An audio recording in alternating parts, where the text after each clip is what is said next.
Hi, so this week we have a really interesting topic about digital discernment. A lot of people call that fake news. And so I'll dig into that in a minute, but I want to hit on something that I think will be very useful because I'm noticing as I'm sort of scanning through the topic selection exercises that came in that a lot of people aren't hitting all the required points. And so I want to give you a strategy to how to make sure, at least in my class, that you hit all the things you're supposed to hit and that you get the big picture.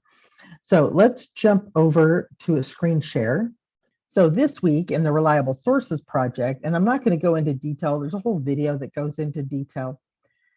Same sort of thing. And you should watch the video because people get hung up on a certain part of this usually, and they do way more work than what they need to do because they didn't watch the video. So I'm going to come down here to the rubric. And here's the submission process. Is my file name, is the file type, did I file upload? Did I share it? Some people are still having a hard time with those sharing permissions. You're going to share it with me directly with edit permissions, but then you also need to set it so that anyone with a link can view.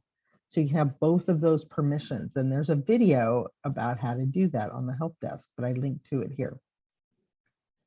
And then again, on the rubric, just go down and check the list. Hopefully this will be a helpful strategy for you. And I probably should go uncheck that all when the video's over, so that way you don't end up getting one that's already pre-checked.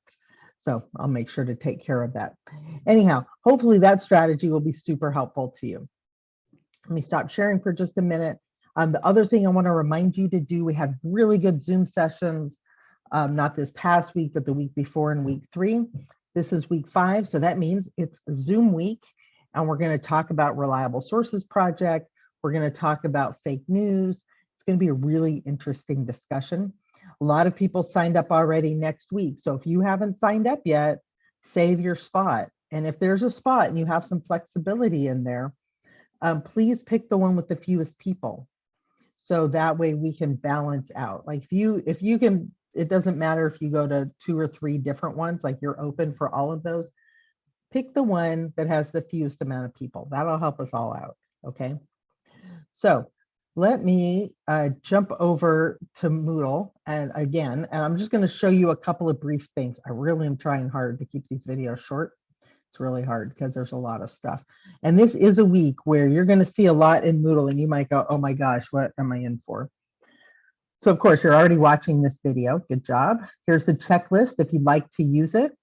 That will just go down and list all the different things. And again, that will copy it into your own drive. I don't see that. I don't need to see that. That's for your own use. In the think section, we're going to look at misinformation. And is there a way to make the internet a place of trust? And who can you trust? And I'm using a crash course video for that one, for that last one. I love crash course videos. They're 10 to 12 minutes long. I don't think they're longer than that, maybe 15, some of them. Really, really good though. They really are fun to watch. But then in the learn section, there's so many things. So we kind of have 2 different things. So if you remember from the course schedule, we're actually looking at chapter 4 this week. And so that chapter is about the World Wide Web, which is where all of this stuff happens that we're talking about, right? So it's good to understand how the World Wide Web works. There are PK original videos here. Please watch those first, okay? And then read the chapter. And then if you need to, or if you want to, glance over the GCF Learn tutorials. GCF's not mandatory. It's just there's an added resource. They have a really nice layout for how they share information, videos, graphics. So you might want to just scan through those if you have time. But first and foremost, you're going to watch the PK original videos on the World Wide Web and one's on email. And did you know email, it's sort of like Star Trek meets the post office. So how does that work? Watch the video and find out. Plus, I'll give you some examples of weird emails that I've received and how do you know that they're not legit. So I broke the reliable sources learn section down into its own piece. And so we've got the PK original fake news, digital discernment. And again, this is a 2-part video.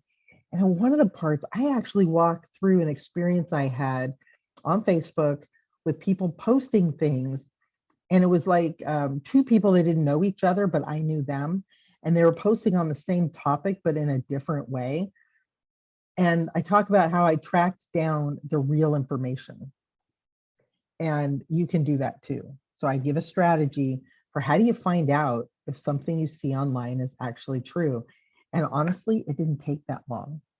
Once you get good at the strategies, you can figure it out pretty quick within just a minute or two, whether it's something that's worth sharing because it's true and accurate and reliable, or whether it's something that people, they just read the headline and they didn't go past that. So that's what that PK original is. Now, distinguishing scholarly from non-scholarly sources. This is an important document. This is from Cornell University. We're going to use this document as a benchmark for this assignment, for the reliable sources assignment. So when you go there, it's going to talk about how do you tell the difference? What are some examples? And it's from Cornell University. So that actually is a really good source from their library. And again, we have the GCF tutorials, digital media literacy. Look through the topics because this actually is kind of a compilation of a bunch of different things about how to evaluate information, deconstructing media messages, social media and smartphones. In Zoom, we talked about echo chambers. So they have a whole little page here about echo chambers. And so you might find this interesting. Again, not required reading, but there as a resource. Now let's go down. Keep in mind all the parts to reliable sources. So you don't have to think, oh my gosh, was that in week 2? Was that in week 4? Was that in week 5? Like what week was that in? All the parts are in their own section. All I do here in the week it's assigned, when you click on that, it links to that section, to the reliable sources project section. And so when you click on that, that will pull up week 2 or part 2 of reliable sources. You'll notice it says reliable sources project. If I click that, it's going to pull up, whoops, I closed it too quick, but here it is. It's going to pull up all the parts that you need. All right. So keep in mind, when you see that in a given week, don't think, oh my gosh, I have to remember what week that was in. Just go directly to reliable sources, find it there. There's going to be a game we're going to play called Spot the Troll. People are always surprised on this one because it gives you some scenarios and you have to decide, do I need more information? Do I know this is real? Do I know this is fake? And you kind of play the game and you're going to get your scorecard at the end and share that with us. Again, I have a link to the week 5 Zoom discussions and also a quiz for chapter 4. And so the chapters, remember, you have 2 days once you've opened the quiz and started it to finish it, and you get 2 tries. So that is what we have on tap this week. I don't know if this video is any shorter. I hope it is, but I gave you a strategy for how to make sure when you have these larger assignments that you're checking off all the pieces you need to check off.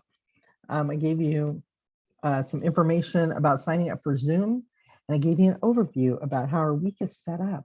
So I hope you have a really good week. Ask me lots of questions. I'll see a lot of people in Zoom, which was a lot of fun last time, and we'll see you there.